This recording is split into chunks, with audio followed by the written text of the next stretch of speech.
everybody, today I'm going to play Seduce Me Otome game, which seemed really interesting, so yeah, let's get started. This is a fictional interactive narrative. Any character resemblance to real life people are just purely coincidental. Also know that the following game is made for PG-16 audiences. Please know that sexual violence themes are explored in this game. Trigger warnings. Views implied rape. Okay. And to say you have been warned. So yeah, if you're like really uncomfortable and under 16, I'd rather you not watch this. So yeah, let's go. Please enjoy. Why, hello. My, aren't you a gorgeous sight? Can I be honored enough to know your name? How about no? I don't feel comfortable, but okay. And good thing is it has voice acting, so I don't have to talk most of the time. So yeah. Oh god damn it. Just kidding. Okay. A lovely name for a lovely person like you. Wonderful. Thank you. I think yeah, it's a compliment. It's creepy. Okay. Eric, do your job. Yeah, do your job, Eric. Very well. This game was produced by Seraphim Entertainment under the direction of Michaela Laws and is powered by Renpai Visual Novel Engine. We truly hope you'll enjoy this story. I know I'll enjoy it, since you'll be in it. No. Eric. Yeah. Fine. Farewell, my sweet. Yeah, hope I'll never see you again. Somewhere.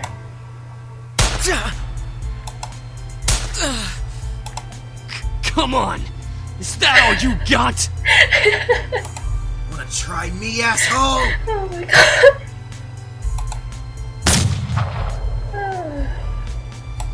Crap!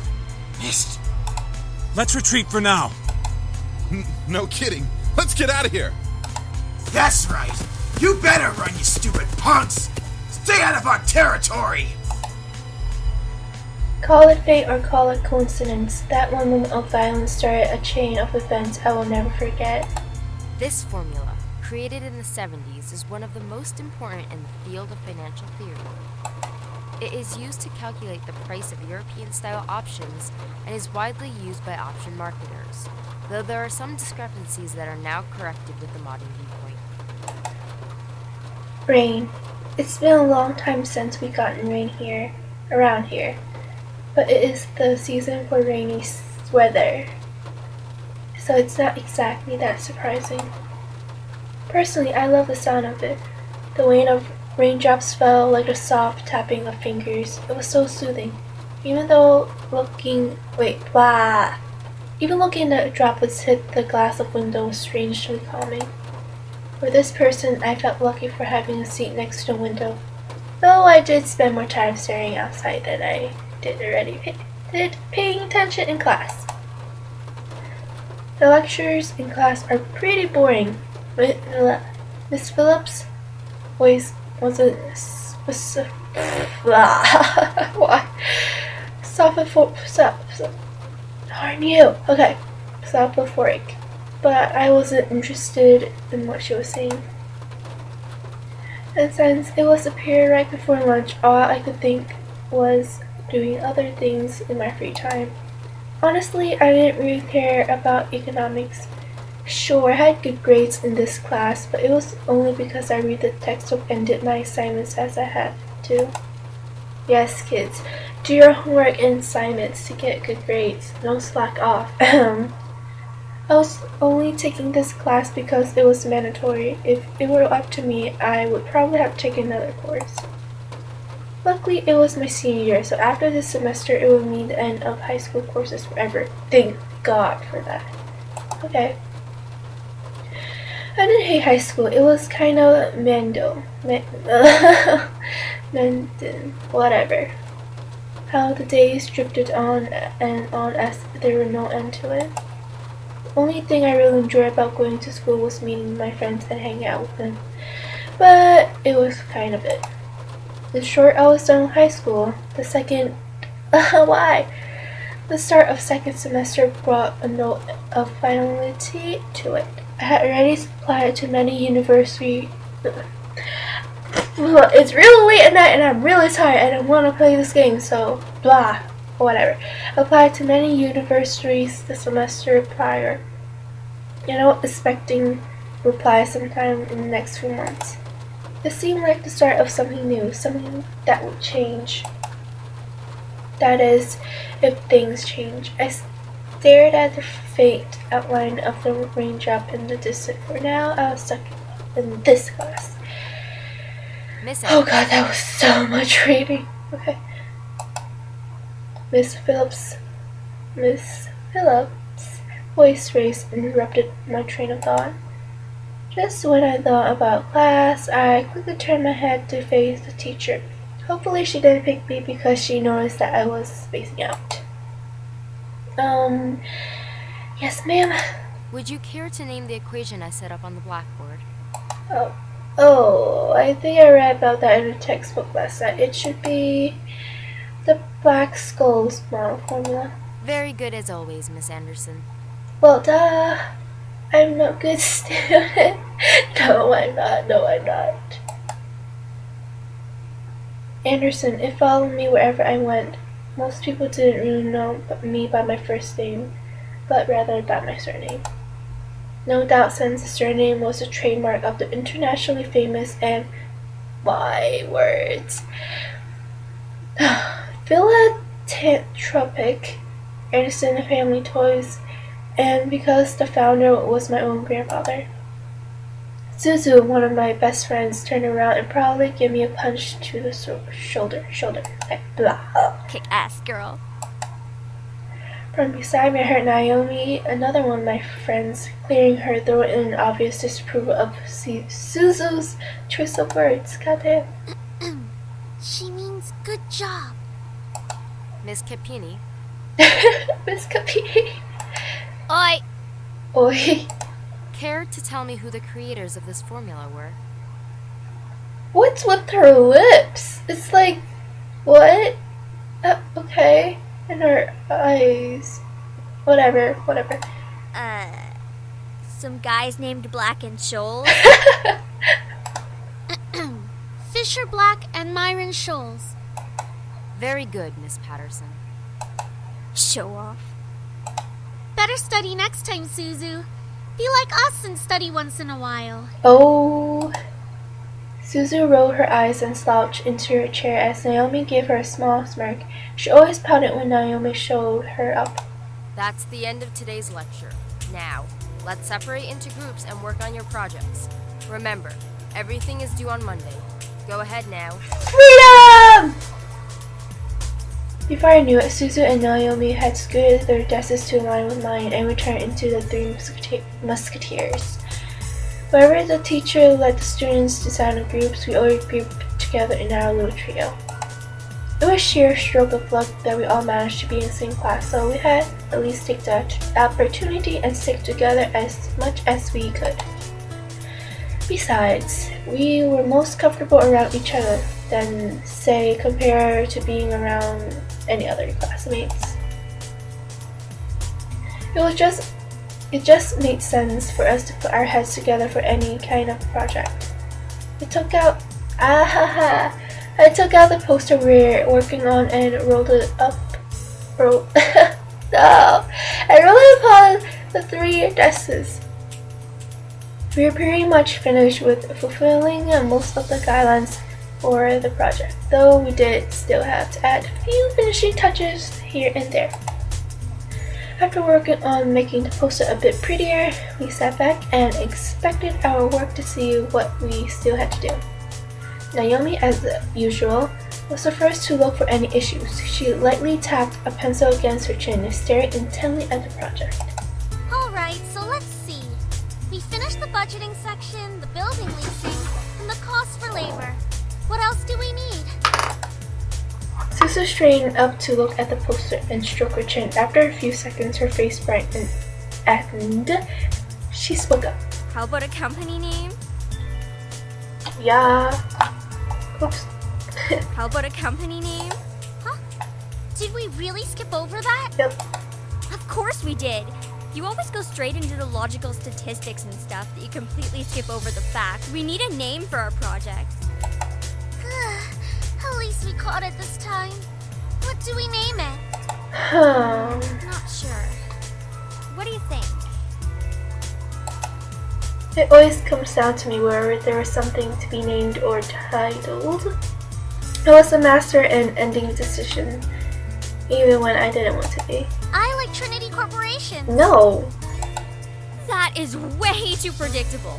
How about the Dragon Company? Hell yeah. What do dragons have to do with our project? Your name's too boring. Like, title? I don't like. What? It's a totally unpredictable name. It's hot. But our company sells bubble gum. Who said we can't produce spicy bubble gum? What do you think? Yeah. What do you think? Both of them look at me expectantly, even though I wasn't quite sure myself. I didn't really want to choose sides. But if it were up to me, I would say I like Dragon Company. Booyah! Dragon Company it is! Alright, now that we've decided on a name, now what? As we ended our game, the giggles scrambled my thoughts. Huh? Who was that? Ignore it. It's just Lisette. What kind of name is that, Lisette? Lisette, go get me some tea. I don't know. I look over my shoulder to see her laughing with her circle of friends.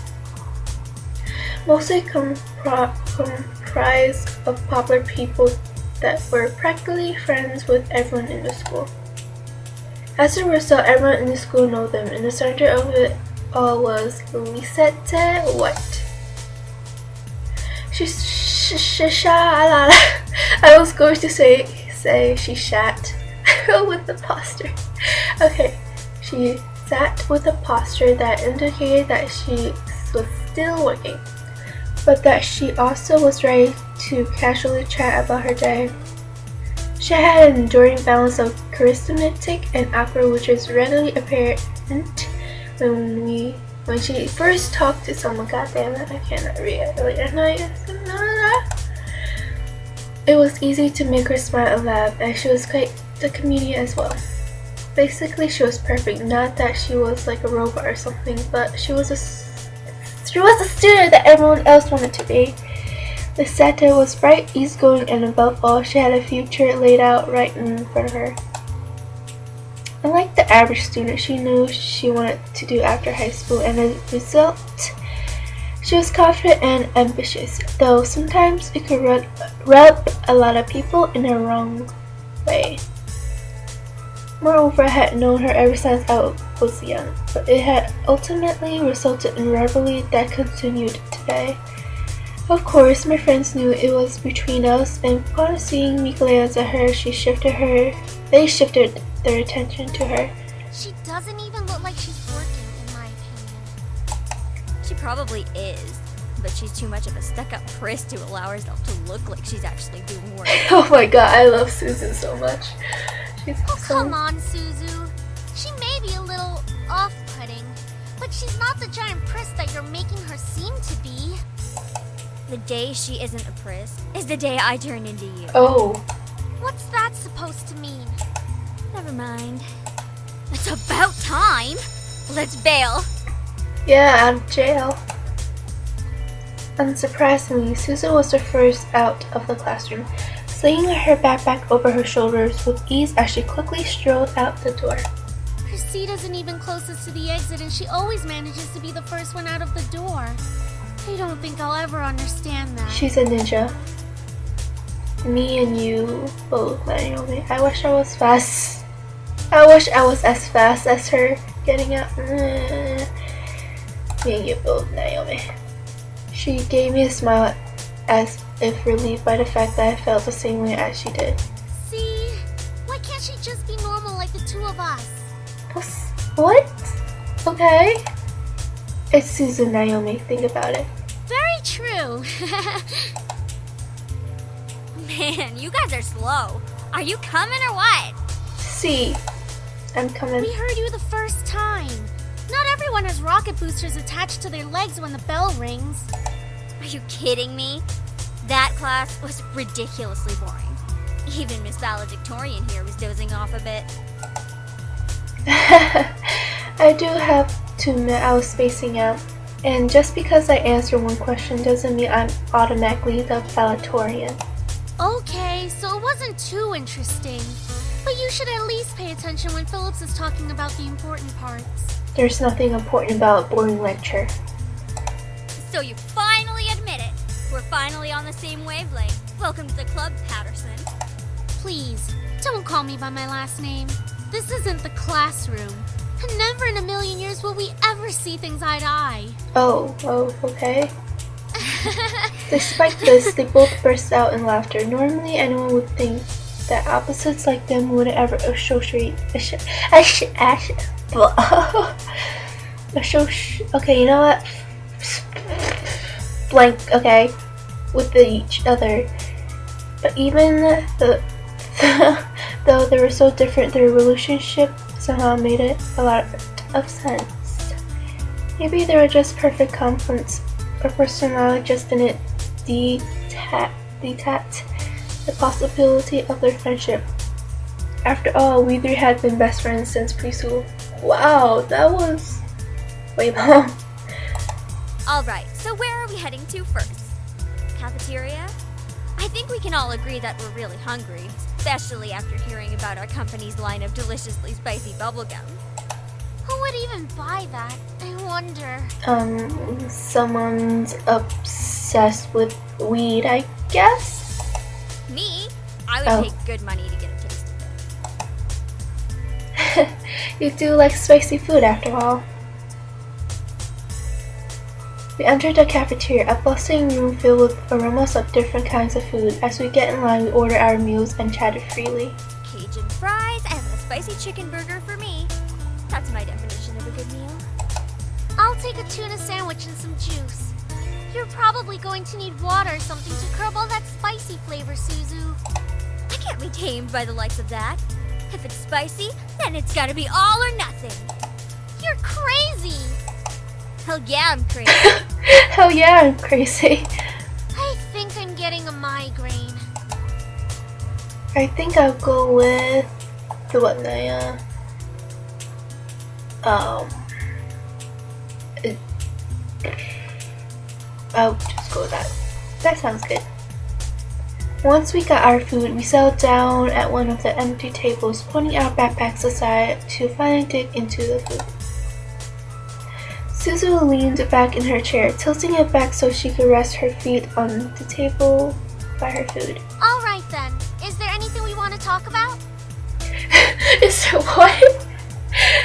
Why would someone start a conversation with that? Okay, is there anything we want to talk about? Like, really? Really? Bored already? I know, let's talk about... Boys. Say boys and I will never speak to you ever again. Aw, why not? What's so interesting about talking about guys? Not like any of us are gonna get boyfriends anytime soon. Okay. We don't know that. What if one of us does get a boyfriend? Like that's going to happen, Naomi. Look at us. I'm a tiny Italian. You're a ditzy blonde. Hey! No offense. And Anderson here. Well, I guess she could land a boyfriend or girlfriend if she wants. Okay. Or girlfriend? She can be a lesbian if she wants. Oh my god. True. That's okay, Suzu. I'm not sure I want a boyfriend yet. Why not? It's our senior year. Might as well get a boyfriend. Maybe she's just not interested in a relationship, Suzu.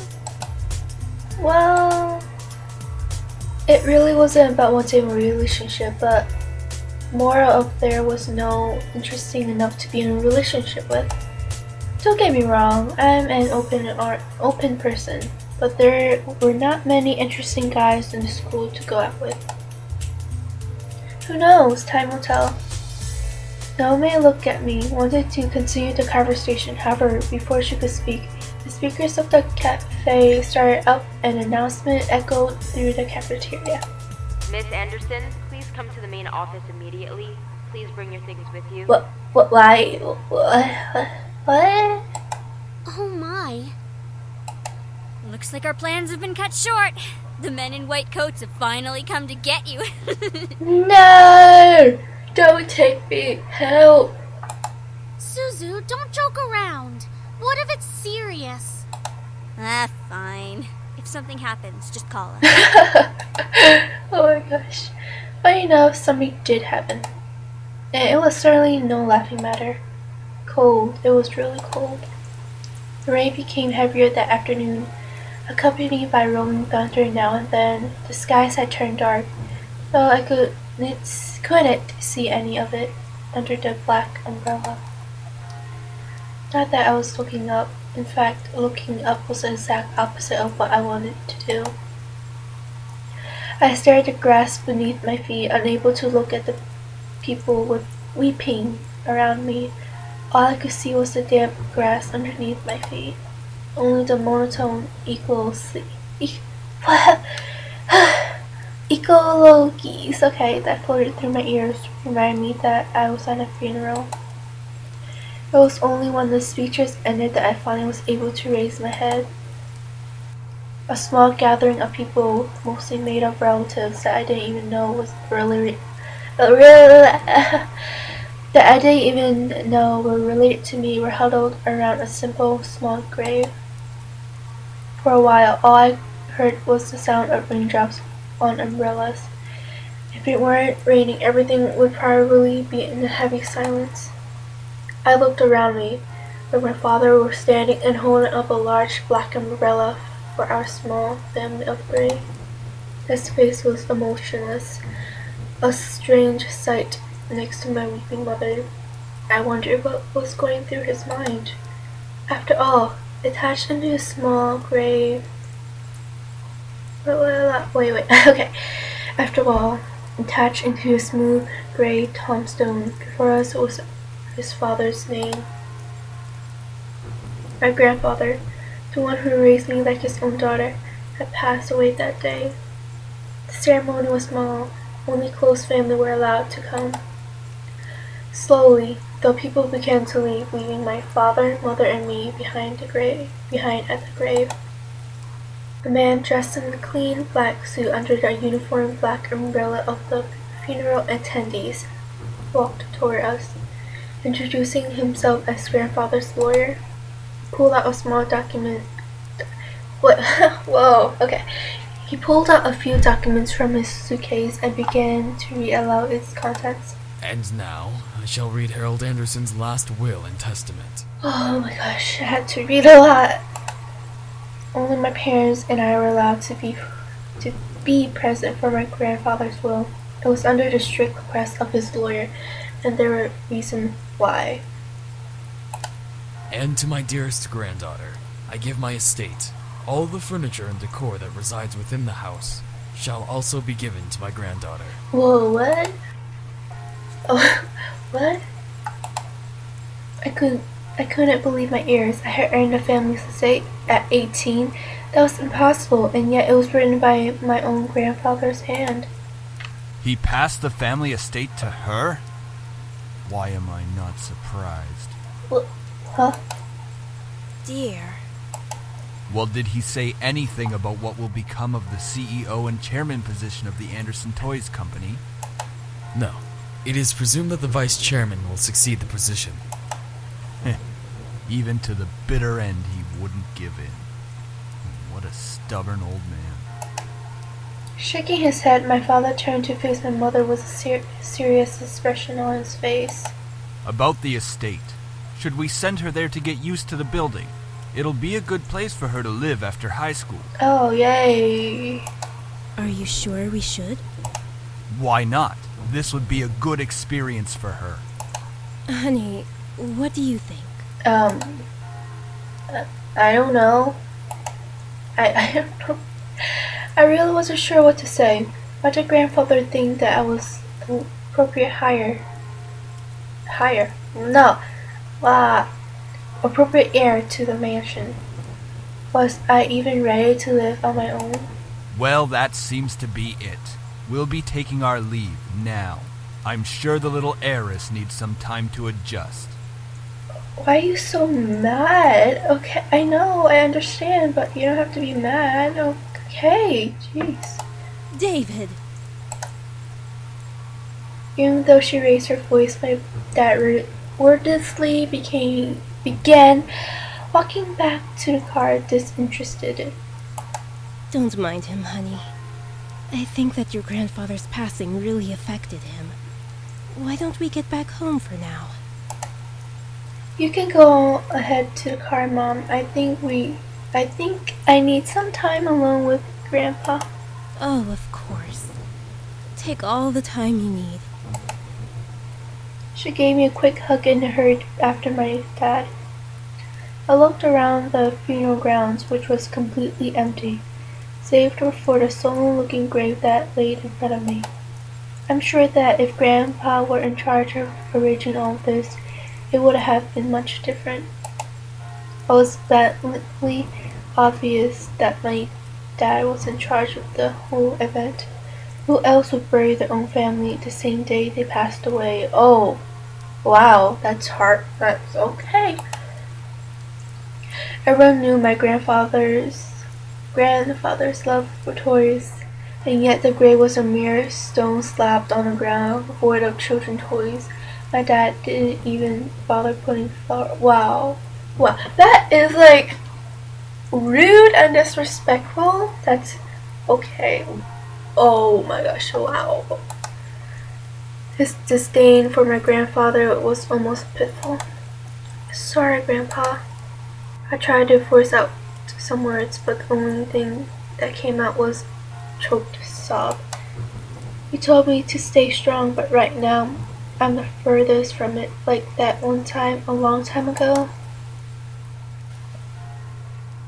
Okay, I'm gonna end it there, so yeah, that was a lot of reading. Sorry for misreading it, and yeah, I'll see you guys on the next part, so bye!